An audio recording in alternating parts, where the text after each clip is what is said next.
Hello, everyone. Hello. We are back. A different day, a different time. We are picking back up on our series now, chapter 2 of How to Heal Family.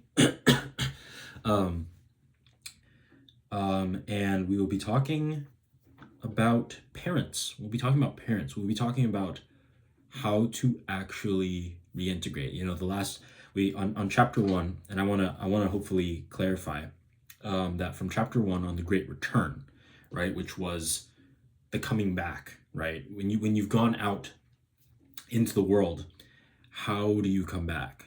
And the ways in which you've changed, the world has changed, your world has changed. How do you reintegrate that? It's important to note that in chapter 1, as I explained, the Great Return, this being this time, this time that you return and come back. It's important to note that that Great Return, because it's kind of symbolic. It lasts. It's not about a specific exact time.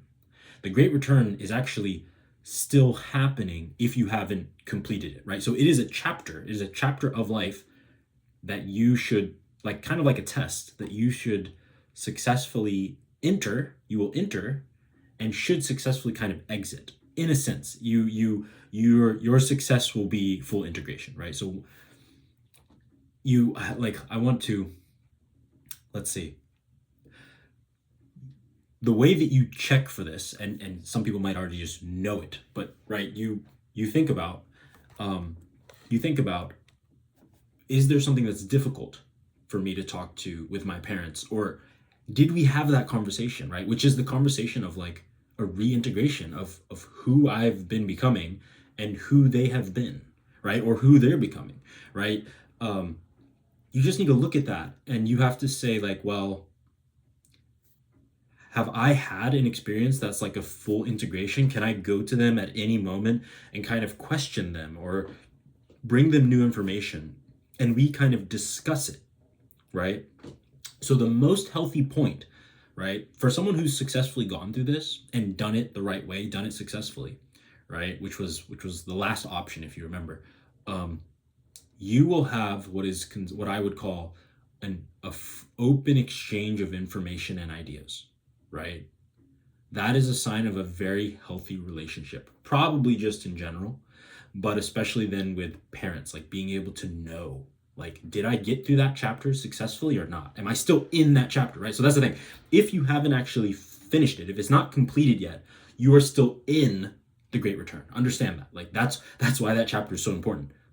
It is a time. It is the Great Return, which might, and in many cases, might still be going on, right? You might not have actually completed it yet, and you could maybe think about well, is it ever finished? But I mean, I think there is a point at which it's finished in the case that you have reached a point where communication is very, very good and free flowing, right?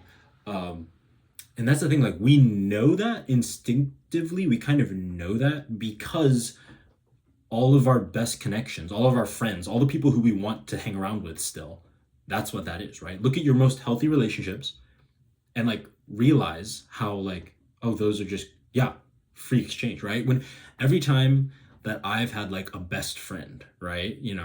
I don't know if that's a word that people don't use anymore after they get to a certain age. I still use it. I still tend to every once in a while find someone and I consider them my best friend, and we communicate a lot.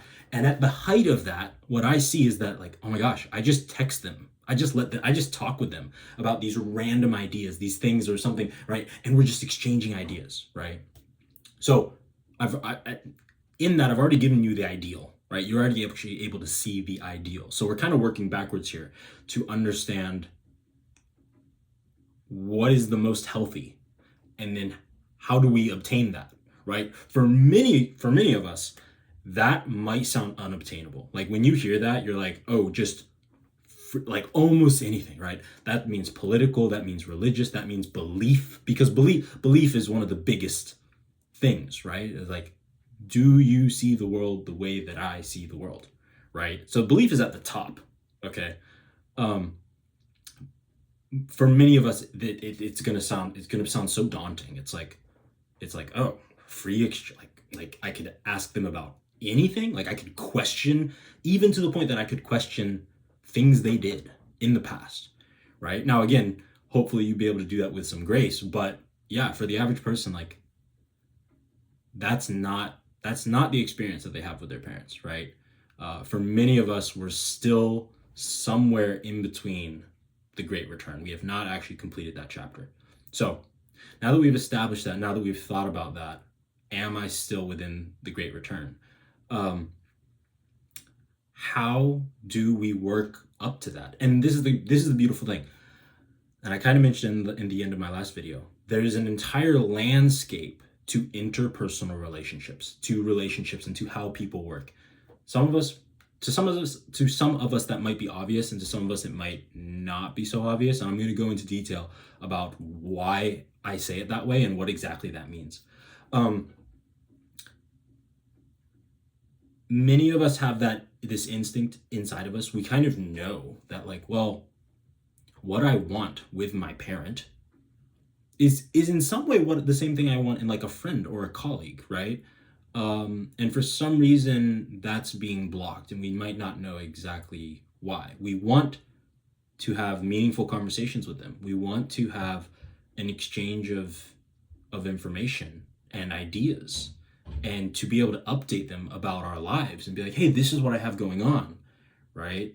And of course, every time that something happens where the parents have to see my life or something, that's going to be a pain point, right? Like, do your parents like the person you're dating? Do they approve of your marriage? How are they treating your kids? Like there's always going to be these points where life, of course, is going to force you to like come back together, and that you're going to feel it then, right? And that's why this is so important, right? This is so important because these things don't really go away, right? Like they don't go away. Even for the person we talked in the last chapter, right? In chapter 1, we talked about the type of person who decided to throw their parents' map away entirely, right? So that's the person they separate, and they say, oh, I don't talk to my parents, right? I don't communicate with my, or me and my dad, we don't talk politics, right? Whatever. They cut off that part. They cut out and try to separate and be like, oh no, I just follow my map. I don't follow their map. I didn't integrate that with them. I didn't find a way to do it. It's always going to bug you. It's always going to be in the back of your mind, right? It's like these things do not go away, right? We kind of hope they will. We kind of like hope to push it off, hope that like, oh, like, I'll just put up with it. Like, or we'll just point at them and say why they're so wrong and how we don't understand them, right? But that it's going to annoy you for the rest of your life if you don't actually begin, right? If you don't start making headway towards them, towards their heart, right? And so like that's, again, it's one of the reasons like I've just found this to be continually so interesting, so amazing, so important, right? It's because it doesn't ever go away. Like there's ways to do this right, and there's many ways to do it wrong, and when we do it wrong, it sticks with us, right? So anyway, all right, now the nitty gritty. How do we actually begin the reintegration process? We kind of talked about the ideal, right? Free exchange of ideas and that's when you're right, the parent has died as God. You no longer see them that way. You see them as just as human as you, right? Look at how often you make mistakes, right? And you should be able to, like, the parent will be the same, right? You're like, oh yeah, my parent makes mistakes the same way I make mistakes, right? That's you seeing them as fully human. So that's a very good sign if that's how you can view your parent, right? And it'll bring up a lot of this grace inside of you where you're able to realize, oh, okay, like, yeah, I understand. You get to those points, right? You're like, oh, I understand why my dad chose those things. I understand why my mom decided to do this or give this thing up, right? Being able to reach those points where you're like, it doesn't mean I have to do it. It doesn't mean I agree with it, but I understand, right? Why they chose that, because they came from a different generation. They grew up in a different world. They didn't have technology the way that I had technology. They didn't, whatever, right? So how do we let's zoom in now, right? We're going to go to the worst case scenario, right? What is the worst case scenario? The worst case scenario is like a parent who is unwilling to talk with you, or in the least has gotten so used to essentially barely communicating, like not communicating anything that matters, right? Maybe you don't call anymore, or when you do call, it's just very surface level. Oh, how's work? Da da da da. Those types of things, right? So there's no real communication happening, right? How do we go from there, right? Like, what do we do? Um, this is where, and again, we have this North Star that we can aim towards. This is where we have to look at conversation, because that's where we're trying to open up communication, because that's the only way that you are going to integrate your maps, right? You have to be able to see each other's world. So how do we open up communication, right? Um, this is confrontation, right? It doesn't have to be negative. It doesn't have to be, and this is what like hopefully we'll be able to find ways to make it very positive. So we want to start paying attention in conversation. Like first of all, understand this thing about conversation is really a battleground, right? I'm not trying to be dramatic. Like it literally is like a battleground. Anyone who's like taken debate class, right, probably knows this, because they realize, because debate is kind of the hardest version of conversation that you could have, right? And we all know that like conversations can very quickly go from just a simple conversation into something which is a debate or passive aggressive, right? Um, or like just very tense conversation. So understand that this is like a battleground. When we're talking about the worst situation, the worst likely situation, right? What could it be? Your parent, we kind of talked about it, but there's all these different versions, right? And you want to be able to think about like, well, what is the issue with my own parent, right? Like what is it? There's specific topics they don't like to talk about, or something happened in the past, right? Did I do something to them and now they're just not wanting to communicate? In many ways, it can just be the fact that like you're growing up, they're getting older, recognizing that it's their first time going through this, and they might not actually know what is the right thing to do. What is the right thing to do when my first son reaches 16, right? What is the right thing to do when my daughter reaches 18? It's that person's getting older, they're starting to be their own person. Like, do I just like hands off? Like, what do I do? So there's so many reasons why we might not be having a real great connection with our parent. Again, worst case scenario, we want to watch ourselves, and we want to watch how we're engaging, right? Again, I'm going to kind of talk in like military terms here, because conversation is a battleground. You can engage in how many ways, right? In battle, you can engage offensively, defensively, right? Or neutrally, right? So offensively is when you come out with the guns, right? And you're attacking. That is attack mode, right? Defensively is where I'm like very, maybe timid, and the person can tell that like I'm afraid of getting hurt right now. Like, I think that you're gonna hurt me, right? And maybe I'm less familiar with how exactly that one would play out, but I think it does happen. And then there's neutral, right? Neutral is like a trade deal, right? You come to the table and you're like, hey, we want to make a trade deal. We want to start to trade, right? Which is actually exactly what we want. We want a trade of ideas, of information, right? And so you have to watch yourself. In conversation, try to pay attention to like what sets you off, or like even when you first start your conversation, think about your voice, right? Like, what tone is going to, again, this is your parent, so they know you probably pretty well. What tone and what topics are going to be offensive, right? And like, we don't always know that. We don't always know which topics, especially, are going to be offensive, right? So one of the things that we realize from this is that questions while they can be offensive, are also much easier to make them neutral, right? It's a lot easier to make them neutral. So you can ask questions, right? And this is what you want to try and do. The next time you have a conversation with your parent, try to just like listen and ask questions. Listen and ask questions. That's it. So you don't want, I'm not, again, we're trying to create a space where we are comfortable with an exchange of information and ideas, right? Now, many times, right, child and parent are going to have kind of these like sensitive walls that are built up against each other, right? Again, this is very like almost like military, right? They're going to have these defensive walls. When the kid says something, the parent is going to feel maybe, right? Like, oh man, my kid is going to attack me. So their wall goes up, right? And it's like it doesn't land. We're all of a sudden we say something, right? I say, oh, I think this. Well, this is my opinion. Da da da da. And now you're attacking. You've just moved into offensive language, right? But if instead you, with a positive or neutral tone, you say, hey, right? Notice how my voice is going to change, right? Like, hey, what was your experience with X, Y, Z, right?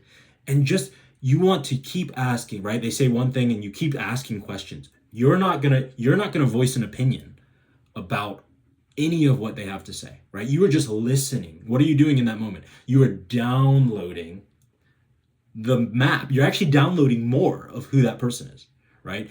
And this is exactly what we want to happen. You want to get as successful as you can, a great download of who your parent is, right? You want to get that download so that you can understand them, so that you can understand why they made certain decisions. You know what was an amazing discovery for me, right? This is relevant. I had a discovery when I was traveling through Asia, and I would be having these discussions with, many times it was European girls who I knew. I was like, we do not agree politically. Like, I just knew that. I could tell from the way they talked. I could tell their age. Like, it's just, yeah, we probably don't mind, probably don't see eye to eye, especially not on everything, right? And yet, not once, we were having deep discussions, but not once did we have to have like a heated debate where we got upset at each other, right? And I asked myself, why did that happen, right? The reason that I was having such successful conversations, right, and not running into any of these like confrontational issues, right, was because we had spent so much time in experiencing things together and getting to know each other, that by the time we were having a difficult conversation, we already had such a download of who that person was. We already liked them. We liked them too much to be upset at them. So instead, we were just kind of interested, like, oh, wow, I'm surprised by this. Please tell me more, right? So here's the discovery that is super helpful. We as humans can very easily get upset by opinions, especially right now in the West with the current, what we have going on, this culture that we're cultivating right now. We can very easily get upset at opinions, but you can almost never get upset at experiences, right? At someone's experience, right? Just think about that for a second, right? Why? I'm going to explain why this happens, right? An opinion is a collection of experiences and things that you saw, which lead to the outcome of an opinion, right? So you could say an opinion is made up of experiences, right? So if we already knew that, then we can understand there's not really a reason to get upset at people's opinions either. But for many of us, what happens is someone says an opinion, and what actually happens in that moment is that because you only ever experience your own being, because you don't have the ability to like place your brain or your experience into someone else's brain and experience, right? You only experience what you experience, right? You only like that full experience is only ever you, right? So actually what happens is that when someone comes up to you and they state an opinion, their opinion, right? What actually happens is instead of seeing all this experience underneath what gave them that opinion, right? Because you don't know it. You only heard the opinion. Instead, what happens is your brain says, well, I know what I did. I know the experiences that I had. And my experience, all this experience that I had, led to this opinion, which is the opposite of this person's opinion. But because you do not have the ability to switch over into all of who they are and know what their experience was that brought them to that opinion, your brain says, well, this is all my experience and I chose right because this is my opinion, right? This is my opinion that I believe.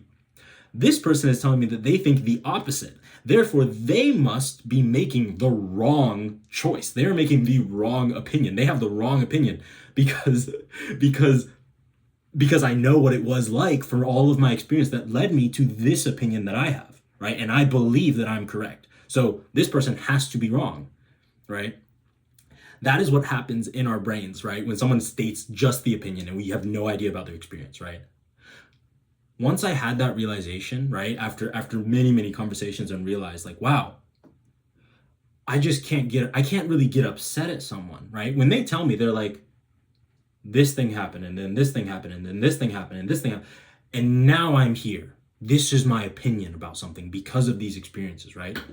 When I hear them, I realize I'm like, oh, okay, I just can't be upset at you. Like, I understand. Once I actually get to the point where I understand why they think the way they think or have an opinion of that thing in that way, it would be silly of me to get upset at them because they just laid out all of their experience that led to that, right? It doesn't mean I have to agree with it because my experience is different. But by being able to see their experience, it's just impossible for me to be upset at them, right? I could still believe that ultimately they're making the wrong choice, but I realize that it's an actual choice and not them just being dumb, right? In saying like, oh yeah, you're just an idiot, right? Because if I didn't know their experience, that's likely to happen, right? I say, oh, well, you're obviously wrong. Why don't you see it, right? It's like, well, you don't know anything about their experience. So this teaches us how to approach conversation and how to change people's minds, how to understand people, how to not have heated, problematic debates, right? Like, if you're good at debate, then, maybe you can do it. But if your goal is to like actually change someone's heart, to try and understand them, right? Which I think are very noble goals, this is way more successful. There's so much, I have found so much success understanding this, right? Instead of just hammering away at people's opinions, right? It's like, no, like, tell me your opinion, that's fine. And then tell me all the experiences that led to that opinion. That's what I want, right? Because that way I understand, right? I have friends who are like, oh, I hate men, right? Just broad generalization. I hate men. I hate all men. It's like, okay, all right. Tell me what happened, right? If a girl tells me that like, oh yeah, I was assaulted. I was assaulted at this age when I was little, and therefore I hate all men, right? If she goes and tells me about that experience, right? Can I be upset at her then?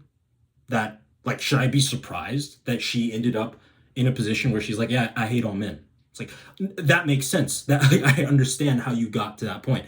I'm not going to have the same opinion as you, but I understand why you feel that way. And I'm sorry that you feel that way, right? So this is hopefully that you can see that. Hopefully you can see why that's so helpful. If we stop approaching things with just the opinion in mind, but understand that every opinion has a collection of experience underneath it that led to that opinion. So let's bring this back to the parents, right? Now we have that great tool with us, right? What do we want to do? We want to hear as much about their experience as humanly possible, right? Because I maybe only know about all this collection of opinions, right? It's all the crazy stuff that dad said at the dinner table. It's these decisions that my mom made, and I don't really know why she made those decisions. I think that's kind of stupid, da da da.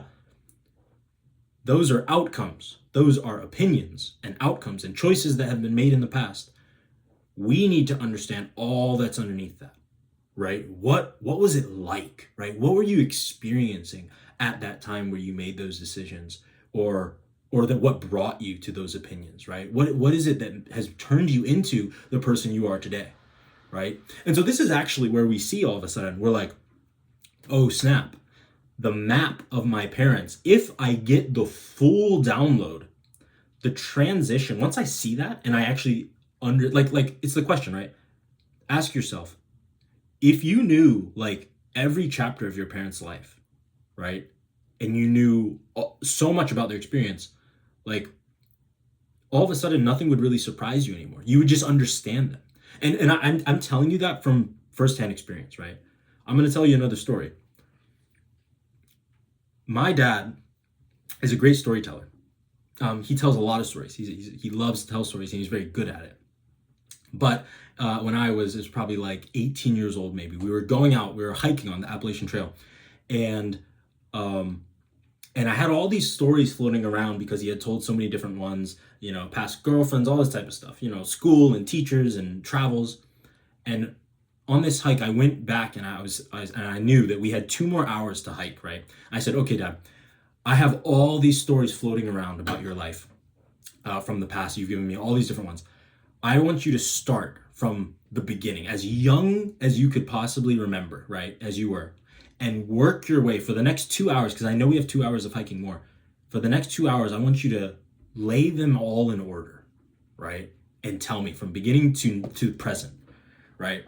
So he's telling these stories, he's reminding, and we're going over and I'm remembering, I'm piecing them all together and they're all lining up and I'm like, oh snap, okay, wow, okay. I remember, yeah, this happened and then this happened. And so he's lining it up for me, right? And all these stories I had heard, right?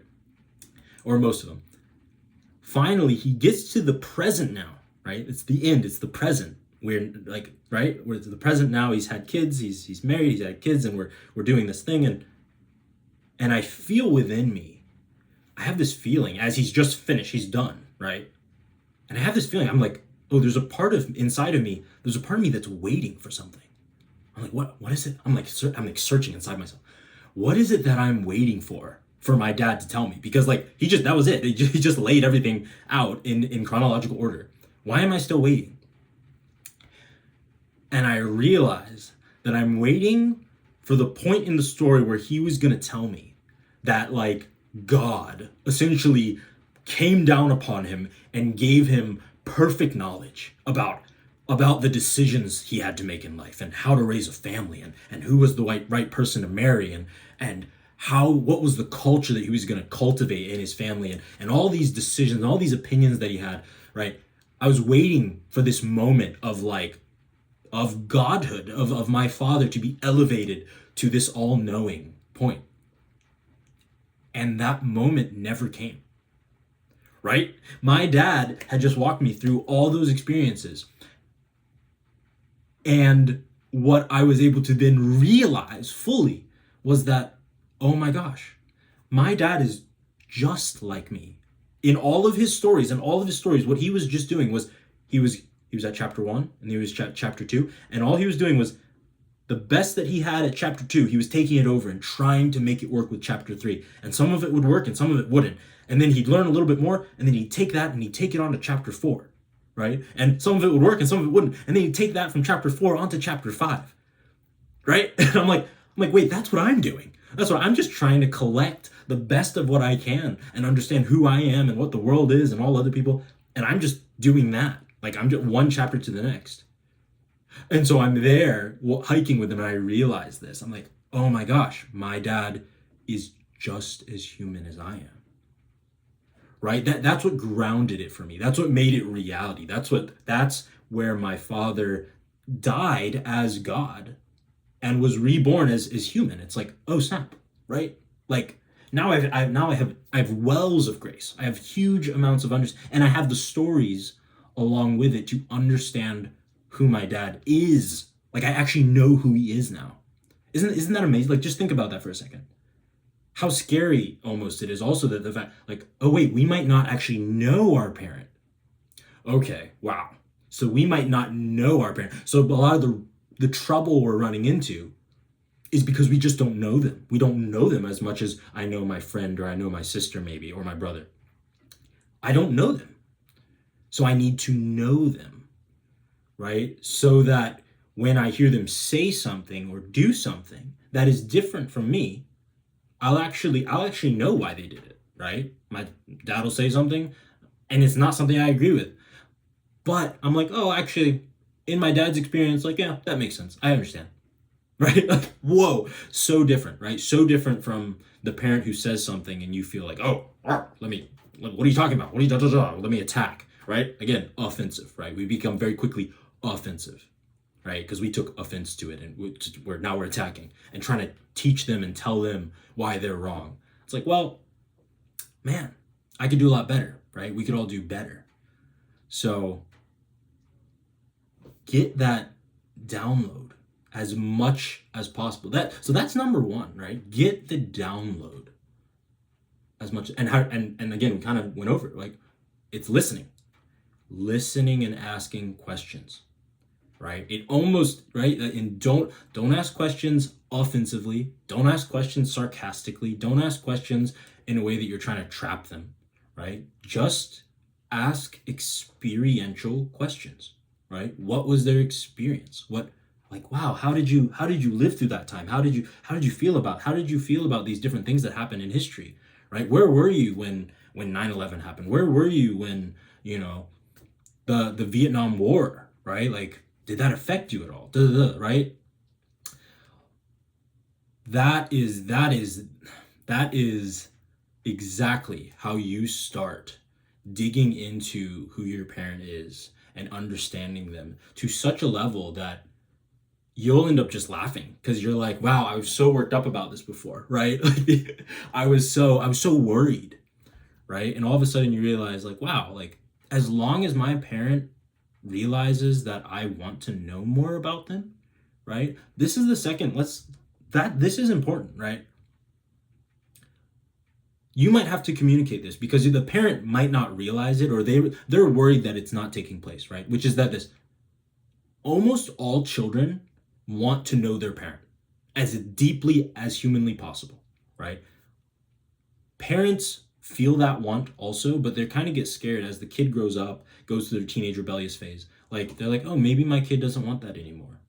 And I don't even want to say scared. That's just a pain in their heart, right? It's like, oh man, like, my kid comes over and we just argue.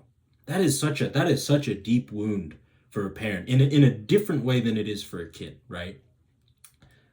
The parent is there saying, like, well, I really wish my daughter, my son would just kind of come and just ask about who I am, right? And that is such a deep-seated feeling that many parents might not verbalize that. They might not say that.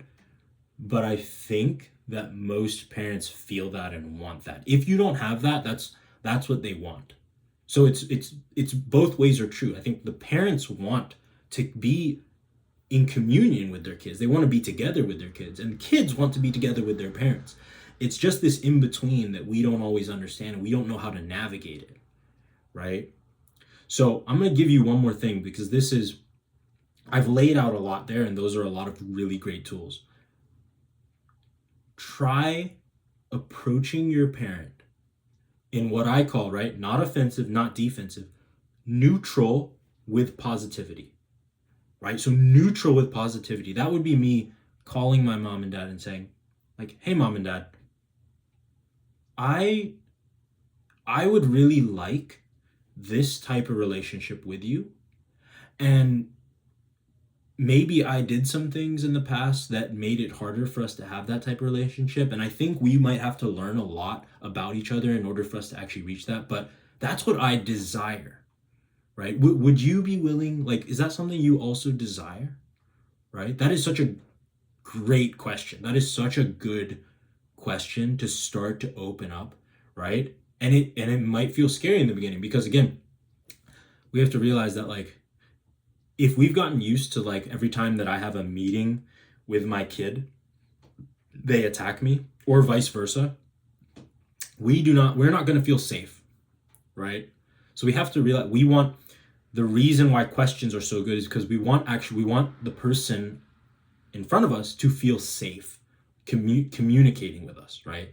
Because if every time that I give out information, right, if I give out information and you're now going to take that information and twist it and use it as a tool against me, I'm going to stop doing that, right? I'm not going to share who I am, because you're attacking me with everything I tell you about who I am, right? So, like, we have to see that, right? This is why I'm trying not to get lost here. The instinct, if you have a friend who's, like, super, super quiet, right? Especially like right around high school, maybe they got really quiet.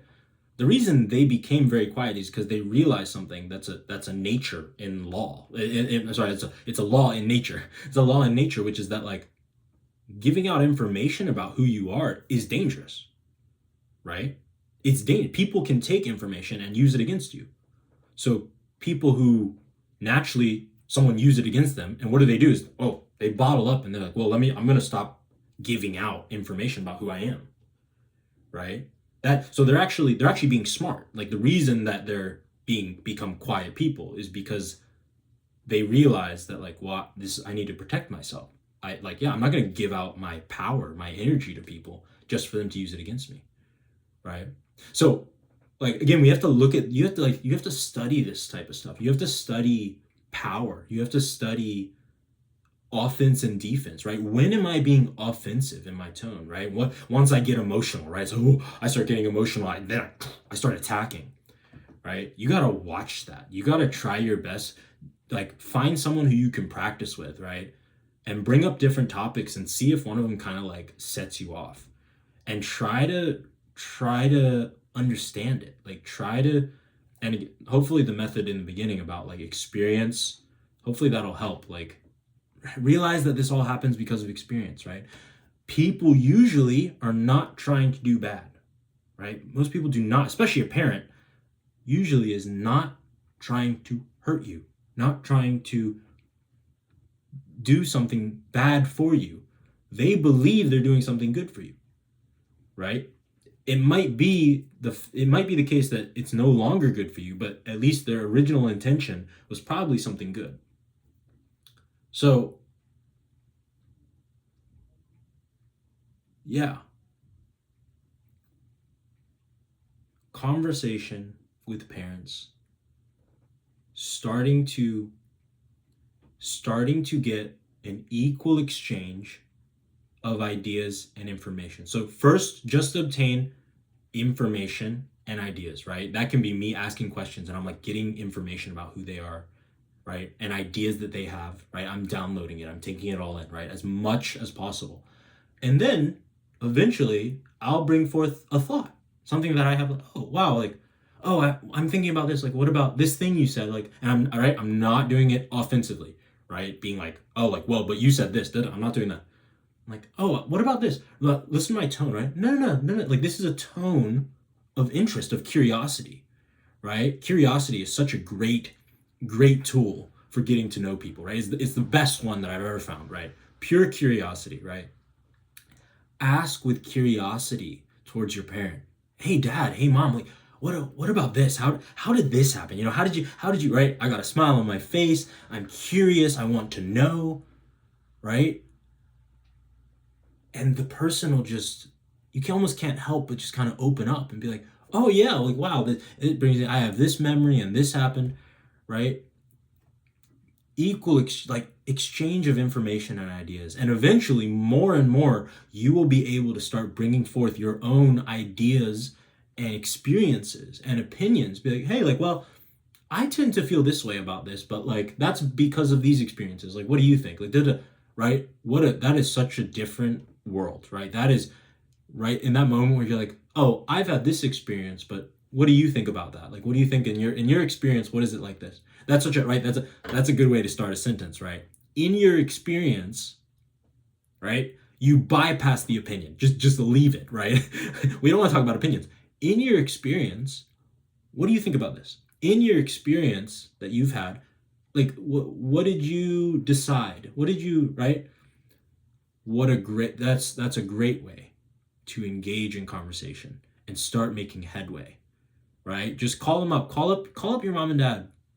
Think about a topic that you guys haven't been able to touch, or something that you're not talking about. You don't have to try and run to it. You don't have to talk about that first, right? You can just talk about the time. You can talk about the time period.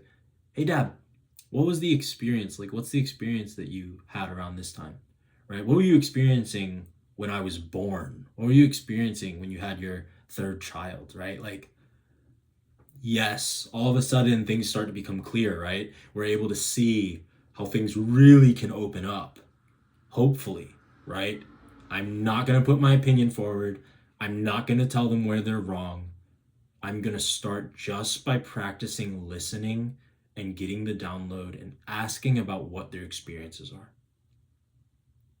And the reason I'm starting with parents here is because parents are really the hardest. If you're able to get through the Great Return successfully this way and get that in touch with your parents, siblings are usually easier, right? Siblings don't have so much ahead of you, so much experience that it's as hard as, right? It's hardest usually with parents. It can be easier with siblings. So anyway, I've reached 40 minutes here. This is a long video now, but hopefully that makes sense. You know, that to me just felt like the right direction to go with this video and be able to reveal some of the best tools, you know, methods and ways that and again, to understand this landscape. Like, it's like, wow, that's crazy, right? Like, yeah, that's a landscape to the internal world of people, right? And relationships, right? It's like, wow, rule number one, you almost can never get upset at people's experiences. It's like, huh, okay, that's pretty good, right? Because bad things happen when everyone starts getting upset and we start throwing punches, you know, verbally or physically, right? So, yeah, hopefully that makes sense. That'll be the end of chapter 2 on conversation with parents and how to begin reintegration with parents and open up the conversation. We'll see what chapter 3 is on. I'm not exactly sure yet, but we will figure it out. You know, it's, I think, very good just to start looking at all these different pieces and see, well, how does each part work, right? And of course, I don't know all of them, but I've worked a lot with different types of parents and child relationships and stuff like that. So we'll see. But again, right now, these are still just the most common chapter 1 that happens. This is chapter 2 on how to actually begin conversing, to actually begin reintegration of your ideas and your maps, and essentially just reintegration of each other, understanding each other and knowing who you are, right? It's you trying to allow your parent to know who you are and listening to them so that you can know who they are. So yeah. Anyway, I know that was long. I hope that it makes sense though. And yeah, I hope that some people can find this helpful. And yeah, all the best to you. You know, it's a beautiful thing, and we have to keep fighting for it. And there is great hope for it. We just have to keep studying. We have to be intentional about learning and about engaging and loving our parents. So anyway, that's all for today. Hope you're having a great day, and I'll see you on the next one.